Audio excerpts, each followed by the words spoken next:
from the Melrose Main Street. But today we're going to be speaking with the Project Give a Gift Care team. And just so we don't get any names mixed up here, we're going to have Patty turn around and show her these great shirts they're wearing today. And they're back with this Project Give a Gift Care team on us. Really nice. They're all wearing them here in the State Bank tonight. Ray, could you just tell us a little bit describe what Project Give a Gift program is all about?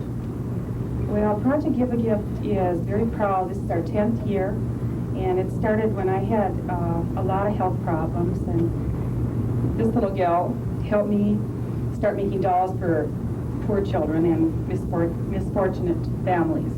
And it started out very small. I helped maybe a family myself and talked a few friends into helping. We did, I think, 8 families the first year, and then now it's developed into a real big project. This year alone we have 53 to 55 families that we're working on right now. I'd like to introduce the rest of our care team, starting right over here. I'm Doris Freeler. I'm Joanne Beckerman. I'm Bonnie Spangler.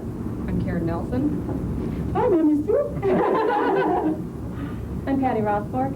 I'm Shelley Ferricks. I'm Jessica Pelly. I'm Kathy Kublers. I'm Clara Ponsack. I'm Joe Mullen. Okay, Ray, could you tell us a little bit about Project Give a Gift? Is this local or is it spread throughout central Minnesota? Well, we just handle the 740 school district. Now, what do you do for outside funding? Can people just give anything they want, or they have to give gifts or money, or how can they go about donations? We need gifts of all kinds. We need from the food they put on the table for their meal for Christmas and Thanksgiving, to the presents they put under the tree. We need helpers with wrapping the gifts, making things. We have a lot of people making mittens. The raffle, the ladies upstairs, or the ladies in the St. Mary's Mission Group did that quilt for the raffle. Everything we get is donated by real caring people from the community. Now, how many families are recipients of Project Give a Gift? This year we have 53 families. Now, is it based on financial need? Sometimes, but many times there are family hardships from a sickness in the family. Take it from personal experience. I know what it's like to have had health problems and had people come to cheer me up. I know what it's like. We go to the hospital and the nursing home. We go to several places where people just need a friend. And maybe somebody else wants to share something with you on that. I think sometimes it's not necessarily that they are so hard to do financially, but that they probably had a hardship where they've lost someone in the family, or some type of crises where they're not having the same Christmas as they had in previous years, so we just go to cheer them up. So that's not necessarily based on financial need? No. Okay. Earlier we mentioned about some of the different types of things that are needed, but is there anything in particular that is especially needed for donations this year? Well, I know of one thing that's been requested is a lot of warm clothing. And I'm encouraging like warm sweatsuits for the children, 2 boots. I've never seen so many kids need boots as this year. Otherwise, blankets are always really nice. If you want to go out and buy another extra blanket, toss it in, we'll take it. And socks and mittens and hats, those kinds of things. Scarves. Sweatshirts. So obviously with January and February right around the corner, if any of our viewers out there have any warm winter clothing that they're no longer using, be sure to turn it into the Project Give a Gift fundraising effort. Ray, could you tell us where to drop these things off at?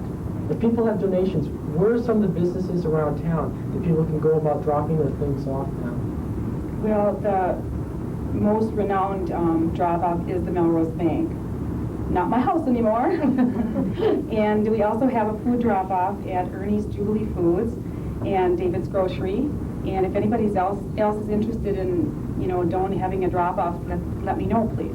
We also have food drop-off at Hessian's Country Store in St. Rose, the Corner Store in Freeport, and Ussendorf Grocery in the Mill. Okay, does anybody here have any special memories from Project Give a Gift that they'd like to share with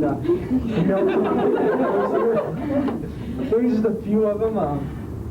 Well, last year when we were working, wrapping gifts and packaging food, and we were just working in the back room, we moved a box and a mouse ran out and ran under Ray's chair. And Ray was out of her chair and up the stairs in a flash. We all just stood around and screamed, and Clara just walked over to the mouse and stepped on it. And I think it was petrified for all the squealing. Oh, it was boy. fun. Has there been any like special cases where you felt that you really touched somebody out? Going to the nursing home Oh, is yeah. the touchiest. It's Really? to see the old people. They really get a kick out of seeing us come in and sing to them. Yeah. They really Last year we sang with just us, and this year we're hoping to get some guitarists and some children to come with and sing through the halls, so it's a little easier on the seniors. A little better music. Now, Ray, could you tell us a little bit about the development of the program here? How it got, how it's ranged from way back. I know this is the 10th anniversary of Project Give a Gift. So could you tell us how the program's changed over the past 10 years, what progress it's made, and how many families you started with donating to compared with today?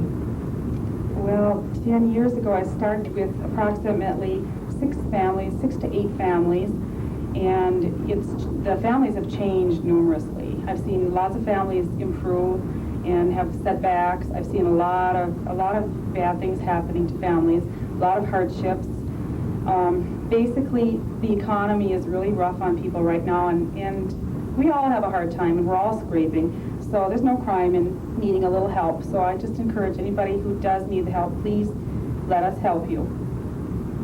About how many families did it start off with? About your first year in this, how many families were you donating to compared with today? Just a couple. And then it's really progressed over the years. Could you tell us about how many volunteers did you have back then? I didn't have too many.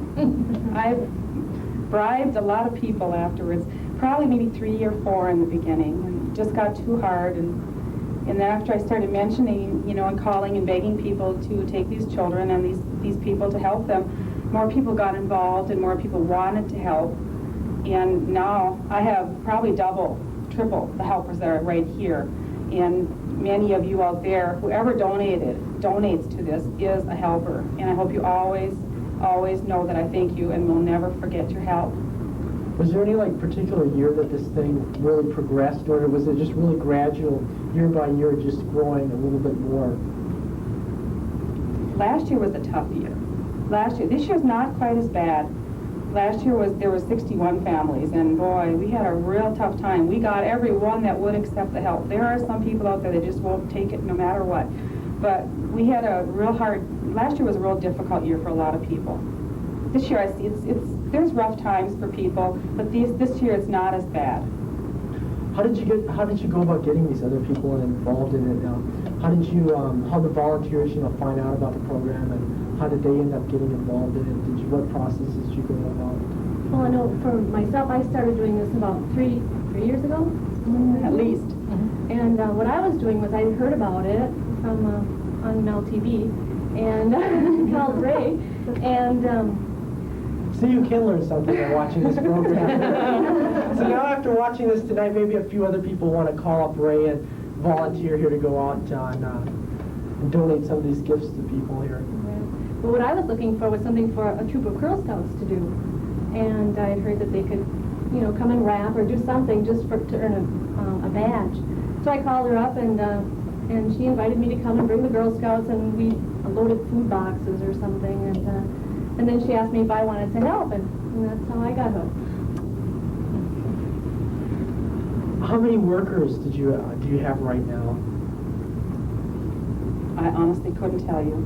Is there There's just too many people. Quite a few. Too many people. I have people making mittens. I have people. There's a lady in a group making 7 quilts for me right now. The St. Mary's Mission ladies are always working. They're working on the next one probably for next year. And I mean, we have so many people out there doing so many different things that I could never begin to tell you. Hundreds. Do several outside social agencies become involved in this also? Yes, the student council has been really good, and this year they're taking a family and sponsoring it. I have the Melrose Lions, the New Munich Lions, the JCs, the Knights of Columbus.